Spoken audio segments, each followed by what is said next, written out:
suppressed that self-interest, people have ended up poorer and a lot sadder. That's the nearest thing I've come across to an immutable force of economics. There are no exceptions that I'm aware of. So I hope that made sense. Rounding up very briefly, in all that you may think, wow, this guy is particularly optimistic. I don't think I'm optimistic. I think I'm being realistic. If I may offer some evidence in favor of that, since I studied economics, or when I studied economics, we were adamant that Mrs. Thatcher was destroying the UK economy. Since then, the UK economy has grown twice over on a per capita basis, as well as in absolute terms, almost on a per capita basis. Obviously, it's shrinking recently. It can rebound, etc. At the start of this year, it was more than twice the size it was when I was studying. China is 28 times bigger and 20 times per capita bigger than it was when I was studying. China has taken more people out of poverty than any economy ever in the history of the world. And they did that, by the way, by deciding not to deny self-interest, but to allow self-interest to make itself felt. It is a tricky one to defend self-interest, because you can't idolize a force of nature. And the sort of people who do idolize that force of nature, they're not always terribly nice people, but you can't deny it or denigrate it. It just is. And look what it's done for China in my working lifetime. Unemployment until recently had halved. Inflation and interest rates just weren't issues anymore. Investment returns have been terrific. Industrial relations was transformed since the 1970s. So too is corporate profitability. The UK economy routinely destroyed value added. It deducted value in the private sector in the 1970s. The music was better then, but the economy was in a much more difficult place then, and profitability was nowhere near what it's been recently. Life expectancy has risen. Disease, conflict, and violence, despite this outbreak, have been on a downward trend. And in our pockets, we're carrying these little devices which have more computing power in them than both the LSE and Cambridge combined had when I was studying there. And in addition to that, we have access to the world's artistic canon and a two-way video communication with the rest of the world. How much of that was predicted? I don't think I'm being necessarily optimistic. I think I'm being realistic. I'll finish with some words from somebody who's much more articulate, was much more articulate. And I could be, this is Julian Simon, probably the best economist you've never heard of. You've never heard of him because he never said that the world would end.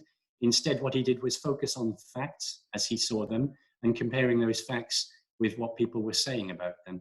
And this is the most useful long-term forecast that I've come across. I've been using it for about 15 years or thereabouts, and it still, for me, resonates. So this is my long-run forecast in brief, says the late Julian Simon. The material conditions of life will continue to get better for most people in most countries most of the time, indefinitely.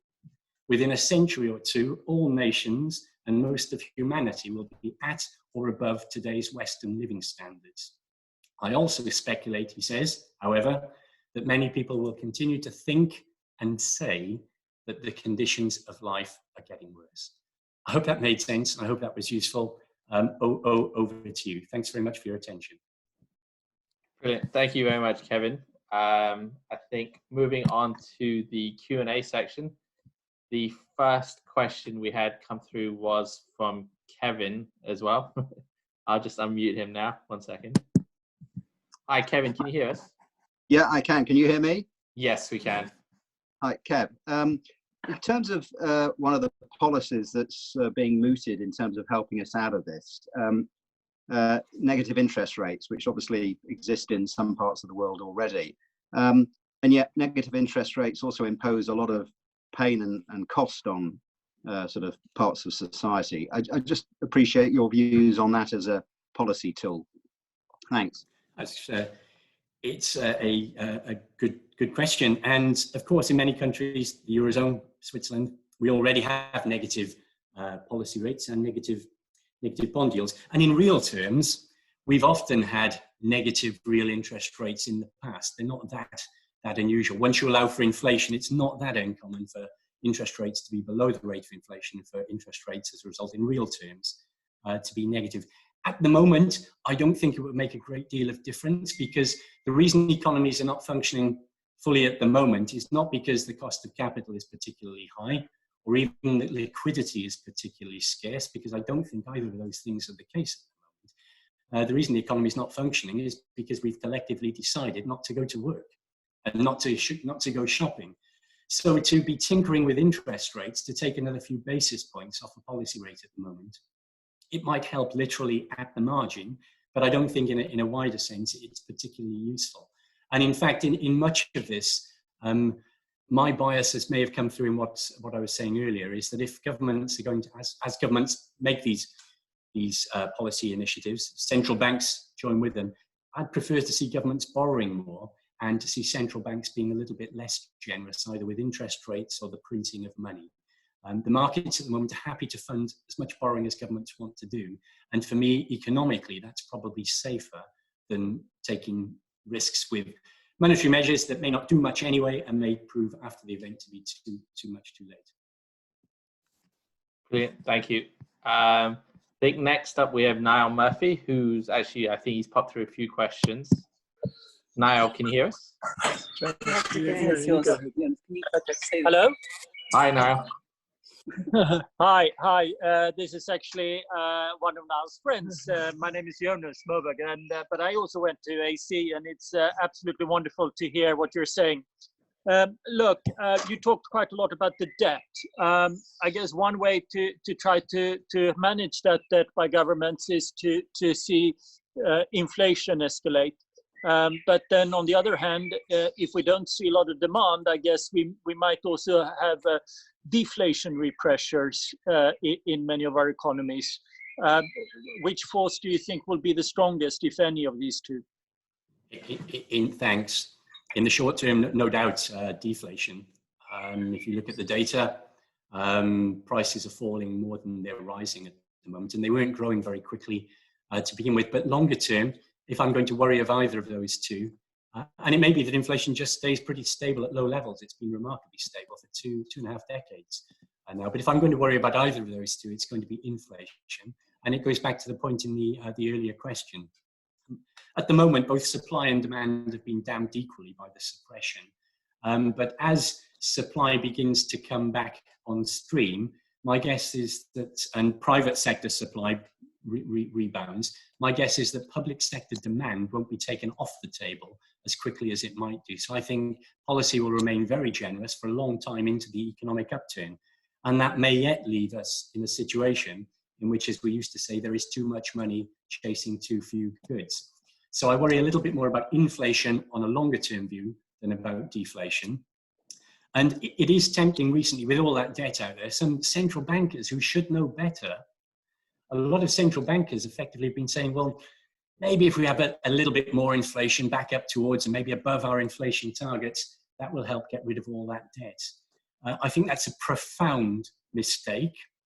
And I think the idea that you can use a little bit of inflation to tackle your debt problem is a bit like thinking that if you set fire to your house, you can tackle a damp problem. You may well find that the problem that you introduce with that little bit of inflation is actually a bigger problem than the one that you're facing with all of that debt, which may anyway be more serviceable than people assume. It took a long time for inflation to get ingrained in the 60s and 70s. It then took a long, painful time to get rid of it. And we have inflation targets not because a little bit of inflation is a good thing, but we have those inflation targets because at one point that was the only way that we could see of putting a lid on inflation expectations. Hope that makes sense. Yeah, brilliant. Thanks. Next up, we have Beth Jefferson. 1 second. Hi, Beth. Can you hear us? Yes, absolutely. Thanks very much.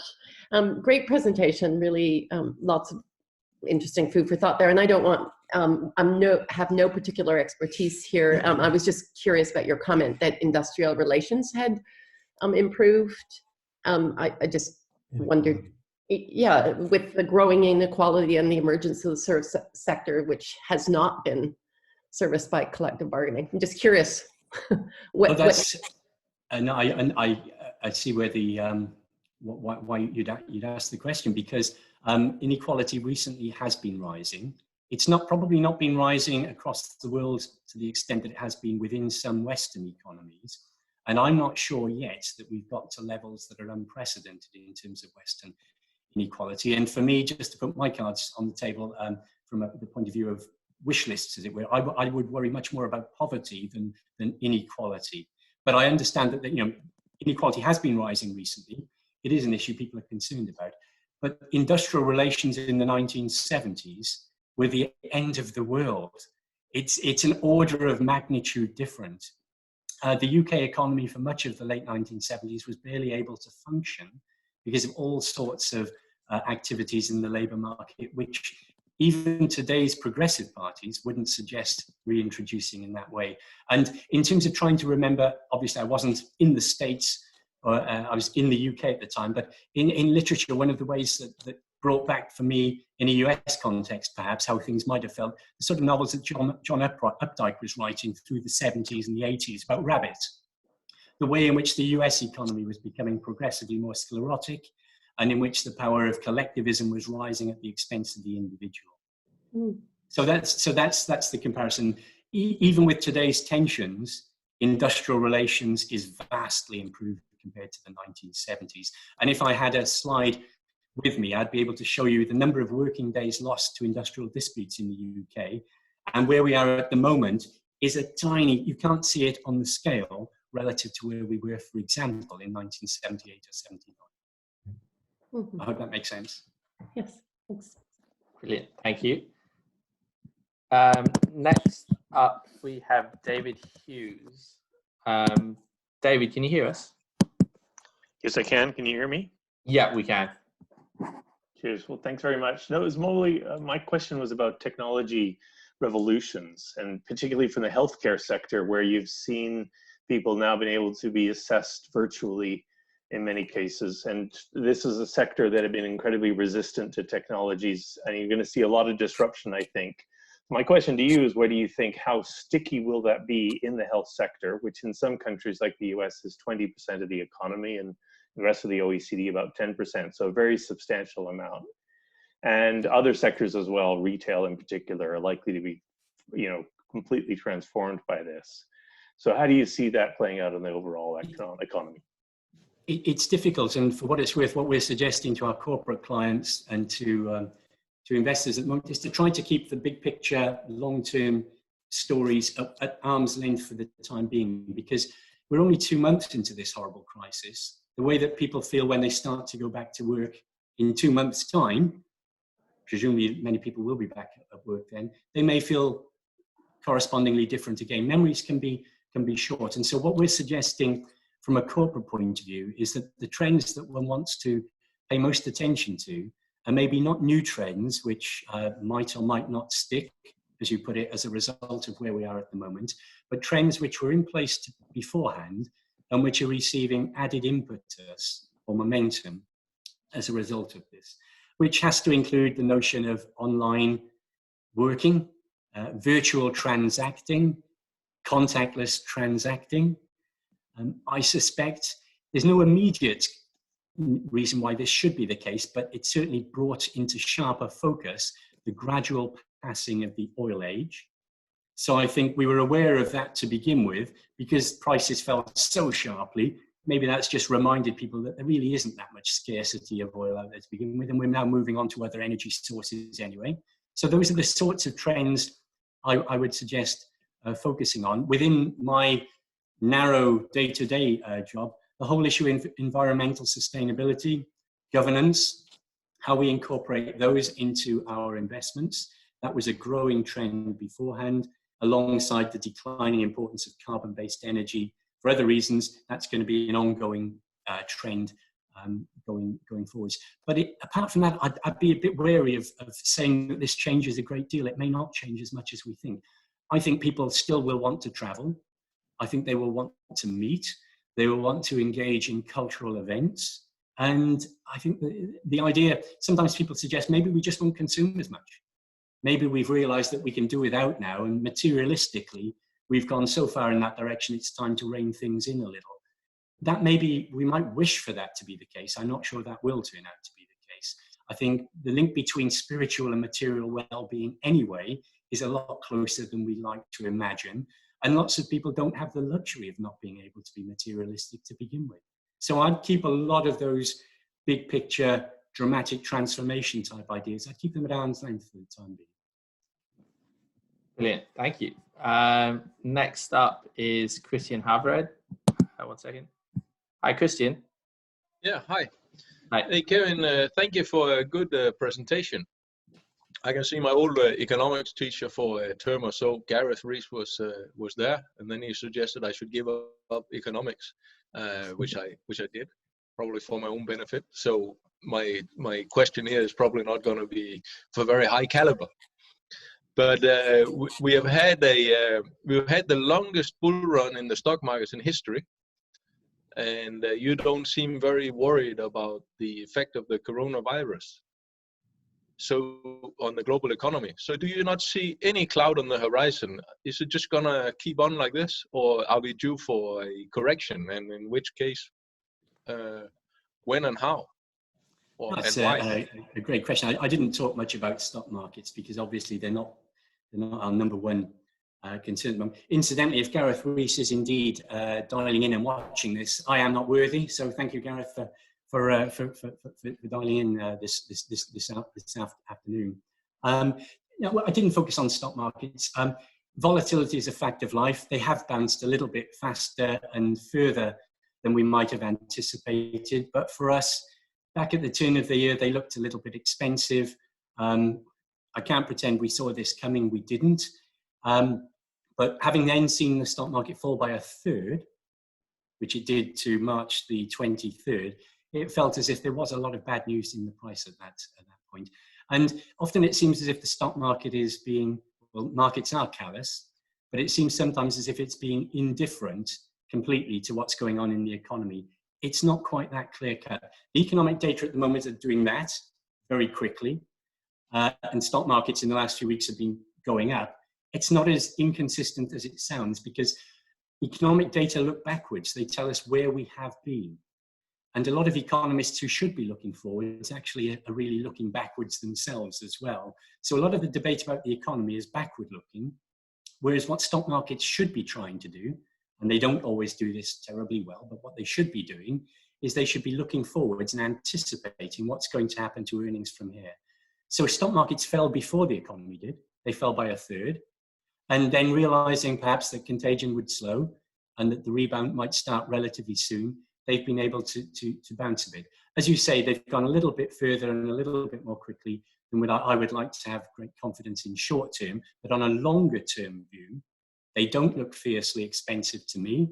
I know there's a huge debate about that. They don't look hugely expensive to me. And on the longer term view, going back to that point about economic growth, I think with interest rates and government bond yields where they are at the moment, on a really long-term basis, and the only investment asset I can see that will allow me to capitalize on the growing economy probably is owning business. Now, as I say that, please don't, people who are watching this who are not familiar with financial markets, do not invest in stocks if you're not familiar with stocks. They can be horribly, frighteningly volatile, and really you shouldn't invest money in the stock market, that you need to be kept safe. But amongst risk-aware investors, for us, equities don't look crazily expensive. And on anything other than a tactical basis, I would think they can do okay going forwards.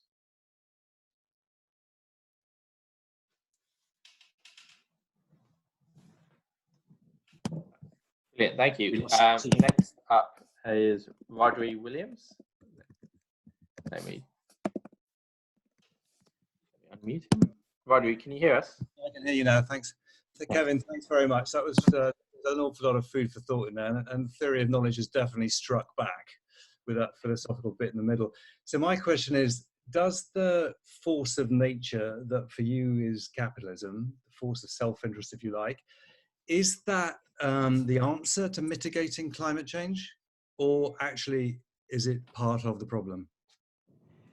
No, that's a great point. It comes back to those things I mentioned called externalities. There are some things that some parts of the universe, if you like, that economic gravity can't reach into. And the externalities caused by pollution and the side effects of burning carbon fuels, those are things which can be very difficult to capture in terms of economic variables. They're very difficult to price. They can be difficult to get into the market framework. Difficult, but not impossible. And for me, it's not so much that is capitalism the best way of dealing with climate change and trying to tackle it. It's the only way that there is. It's the only business. It's not a system. It's the only economic force in town. So my guess is that the way forwards is for governments to tax and to cap and to introduce trading in these things, to try to internalize those externalities, rather than to think that the entire edifice of the global economy, driven by self-interest that we have in place at the moment, needs to be somehow drastically refurbished. So that self-interest can also be made to point in the direction of a sustainable planet if we structure taxes and prices accordingly. And we need governments to do that, to get involved to do that. Brilliant, thank you. And I think the last question is for Vikram Nehru. Hi, Vikram, can you hear us? Yes, indeed. And thank you very much. Thank you, Kevin, for an excellent presentation. And frankly, I was going to ask a question which was exactly the same as Rodri Williams just before me. So let me change my question a wee bit.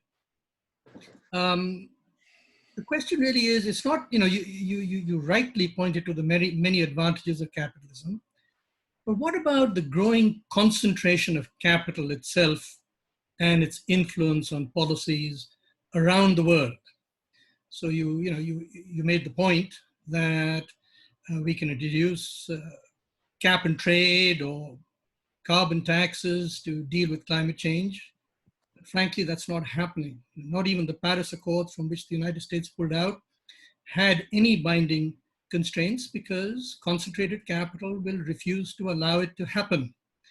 Any other actions which are collective action problems facing the world are facing exactly the same problem. The issue of regulatory capture, the political economy challenges facing virtually every government in the world, is not something for which capitalism has an answer. It's something for which politics has an answer. But capital, certainly concentrated capital, is fighting against such collective action solutions. I would love to hear your thoughts on that. No, again, good point. And if capital is becoming more concentrated than it has been, and actually in the United States it probably is. If you look at the dominance of a couple of large tech companies and social media oriented companies, you look at their size, their concentration in some areas of economic life, it does feel as if things are getting a little bit too concentrated. And again, there's been a failure of the market there, because one of the reasons why the social media companies and the search engines got to be so big is that we were giving them free information about ourselves, which wasn't priced by the market. We were giving it away. Now the authorities have woken up to this. Governments have recognized that maybe those companies are the equivalent of the oil and steel companies at the start of the 20th century. Maybe they need to be broken up or regulated more effectively. So that free information that they've been benefiting from, we're going to try to price that going forwards a little bit. So I can see that, I understand, the capital got a bit too concentrated there. The Department of Justice seems to be on the case. As you say, absolutely, this is an issue for the politicians to sort out, the politicians in the legal framework to sort out, and us to vote for the politicians who have the policies that can tackle these things in the context of a system led by individuals rather than collectives. It's for us to do that. And that would apply also even to the environmental issues. And it is frustratingly slow in getting going. That doesn't mean it's not impossible. It's felt to me as if the last year or so may have been a little bit of a watershed in terms of public awareness and sentiment about the environment, and in terms of whether we now are collectively ready to vote for people who will actually try to capture that in the pricing mechanism to a greater extent than we could do. Remember, it took a long time to get our act together on greenhouse gases, but we did manage to do that. It took a long time, but it was eventually relatively successful. So the key thing for me is that absolutely it's about getting governments to correct for where markets can't work, but across most of the economy they can, and they're the only game in town. Self-interest, force of nature, you can't idolize or champion it, but it just is. It's like gravity. And I don't think, for me, capitalism is no more in crisis now than, say, gravity was in crisis in 1903. Brilliant, thank you. For everyone, I think that's all the time we have today. If you have it, I know there's a few questions which we haven't got to, but if anyone has any further questions, you can pop it through to us on email. You can send it to philanthropy@atlanticcollege.org, or my colleague Magda will actually be sending out a feedback form after this to share with you. So if you have any questions, you can respond. If you could just get back to us with your feedback, any comments or suggestions, or if you know anyone that might be interested or yourself be interested in giving a talk, do let us know. But finally, I'd like to say thank you, Kevin. Really, really great talk. As you can see, the discourse after it was really good. So that's what we look for. So thank you everyone for joining us. And once again, thank you for Kevin for giving us the talk. Thank you. Thank you.